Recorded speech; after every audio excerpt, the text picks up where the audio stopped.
Masih bersama saya Ulfolia, pemirsa kembali kami sampaikan 3 berita utama Kaltim hari ini. Seorang remaja di Balikpapan tenggelam saat berenang di pantai Tanjung Baru.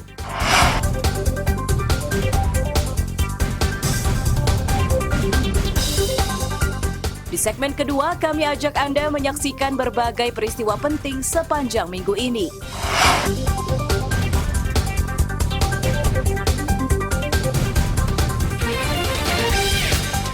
Bagi Anda yang gemar bubur pedas, tidak ada salahnya mencoba makanan khas Berau bernama bubur ancur padas.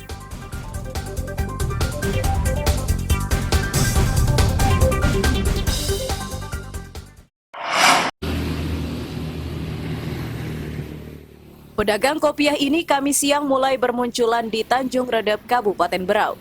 Pedagang musiman terdiri dari pria dan wanita ini jumlahnya cukup banyak. Mereka menjajakan dagangannya di beberapa kawasan seperti di Jalan Bujangga dan Jalan Jenderal Sudirman.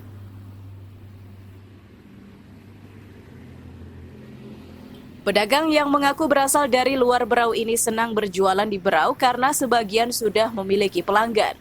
Saat pertama membuka usaha, penjualan diakui belum terlalu ramai. Peningkatan itu akan dirasakan jelang Ramadan. Selama belum ramai, penjual musiman ini menambah dagangannya dengan masker dan kaos kaki yang sering diincar pembeli.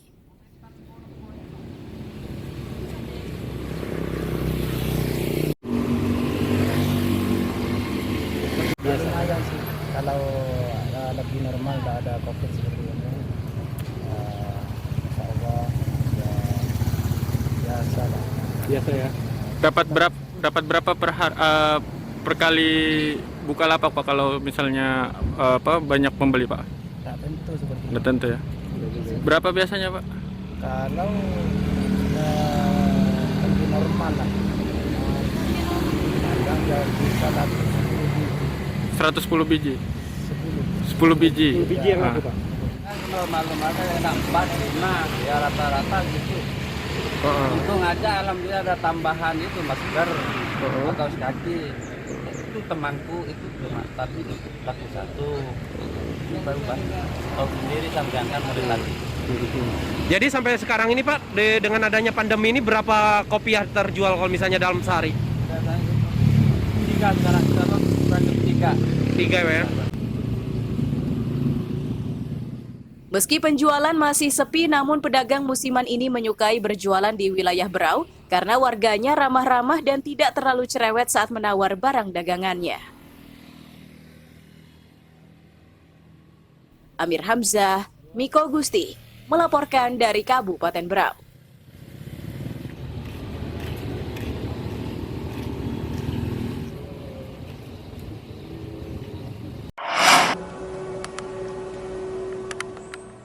Ruang kelas salah satu sekolah di Balikpapan ini dipastikan akan kembali kosong jika Dinas Pendidikan dan Satgas Penanganan COVID-19 kembali menerapkan pembelajaran daring.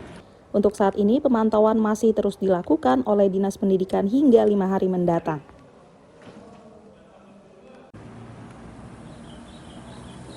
Kepala Dinas Pendidikan mengaku mereka harus meningkatkan kewaspadaan menyusul penyebaran COVID-19 yang kian meluas. Jika kondisinya makin mengkhawatirkan, maka Dinas Pendidikan akan mengusulkan ke Satgas agar pelaksanaan pembelajaran tatap muka dihentikan. Langkah itu harus diambil untuk melindungi siswa, guru, dan orang tua siswa.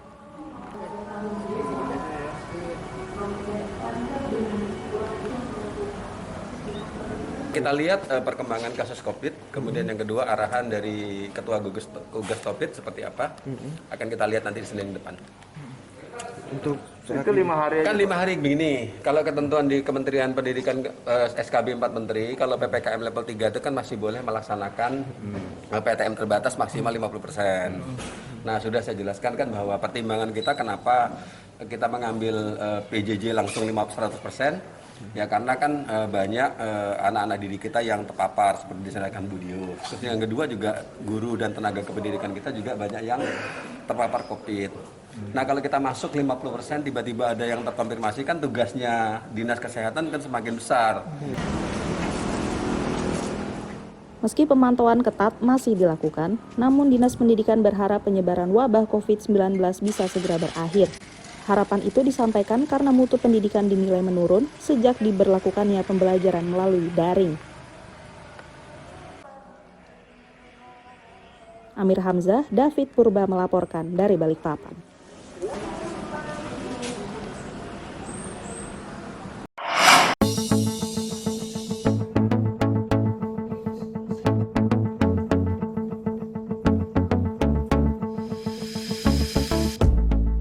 Buah labu, serai, kacang panjang, dan berbagai jenis rempah-rempah inilah yang jadi bahan utama pembuatan makanan khas Kabupaten Berau bernama bubur ancur padas.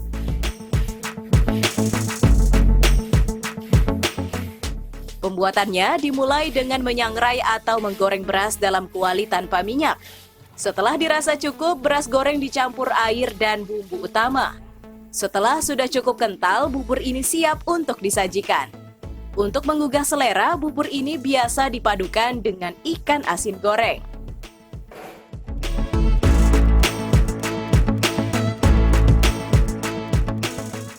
Pembuat bubur ancur padas atau bubur pedas mengaku menu makanan ini sudah disajikan sejak zaman penjajahan Belanda. Warga yang saat itu kesulitan mendapatkan bumbu dapur mencampur semua bumbu yang dimiliki. Dari coba-coba inilah makanan tersebut bertahan hingga sekarang.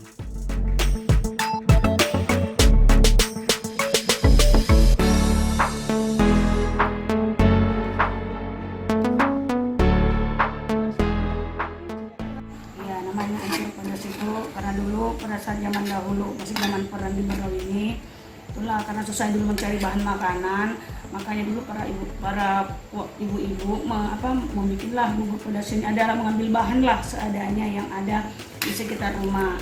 Nah, dijadikan satu, dibikinnya dengan cara ini dicampur, jadikan satu, dimasak, maka jadilah bubur pedas. Supaya dia bikin makanya bumbunya ini dijadikan satu semua pada saat dibuat. Nah, sekarang ini karena sudah menjadi makanan khas Berau dan jadi setiap ada tamu-tamu dari luar Berau kita sajikan. Oh itu sekarang hanya untuk tamu-tamu penting ya Bu? Iya, tamu-tamu penting buat acara-acara perlombaan pada saat hari jadi Kabupaten Berau ditampilkan.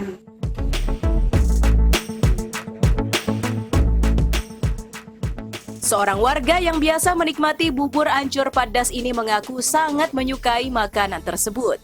Biasanya makanan ini disajikan di waktu-waktu tertentu dalam acara keluarga atau menyambut tamu yang datang.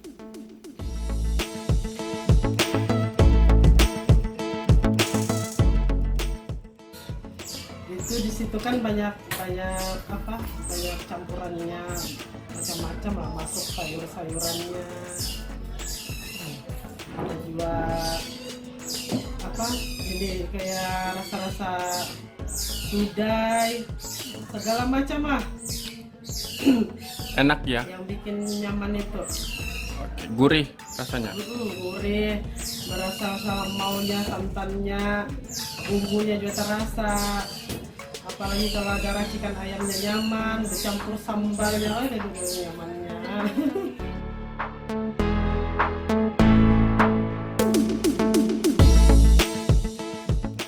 Nah, bagi Anda yang kebetulan singgah ke Berau, disarankan untuk mencoba menu masakan ancur padas ini.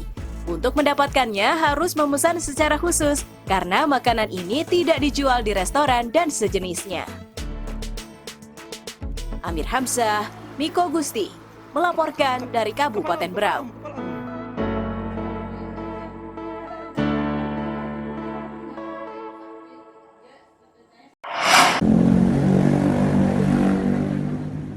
Lantunan ayat suci Al-Quran yang dibacakan seorang kori dari mobil ambulans inilah yang viral di masyarakat Samarinda. Warganet terharu karena kori tersebut tetap melaksanakan kewajibannya meski harus datang ke arena MTQ dengan diusung ambulans.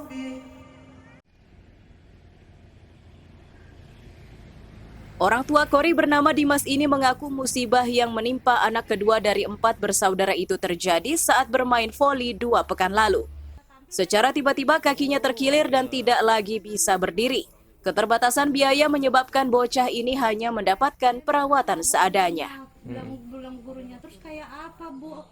Sudah berapa lama? Sudah ada setengah bulan. Setengah bulan ya. Kejadian awalnya gimana bisa sampai cedera, Bu?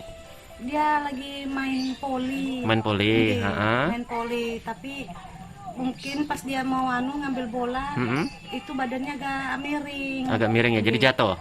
Udah jatuh. Oh, udah jatuh? Dia nggak sempat jatuh, pas dia mau balikkan lagi badannya, kakinya udah ngelendot. Oh, urut ya? Diurut ya? Enggak diurut sih, cuma dibenerin posisinya Di gitu posisinya? doang, iya. Oh. Cuma dibantu begitu doang sama saudara angkat kemarin. Jadi belum ada dibawa ke rumah sakit, Bu?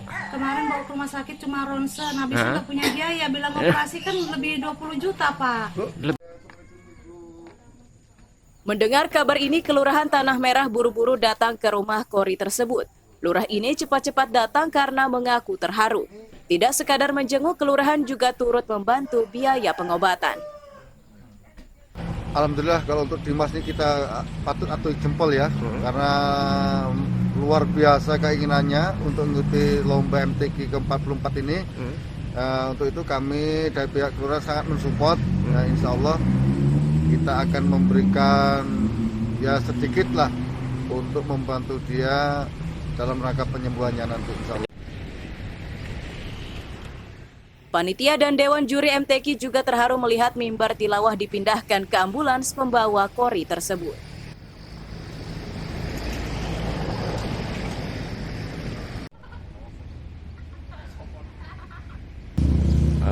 Mengharukan bagi kami panitia dan seluruh Dewan Juri, karena kemarin ada kafilah remaja dan alhamdulillah juga dari Kelurahan Tanah Merah tuan rumah itu yang tetap mengikuti musabaqah dalam keadaan sakit.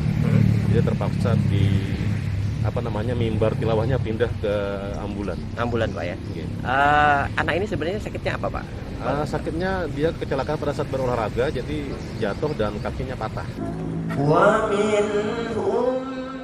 MTQ ke-44 Kecamatan Samarinda Utara ini berlangsung sejak 25 Februari hingga 4 Maret 2022 dengan diikuti kafilah dari 8 kelurahan. Cabang yang diperlombakan cukup beragam mulai tartil, tilawah, muratal, dan lain-lain. Amir Hamzah dan tim liputan melaporkan dari Samarinda.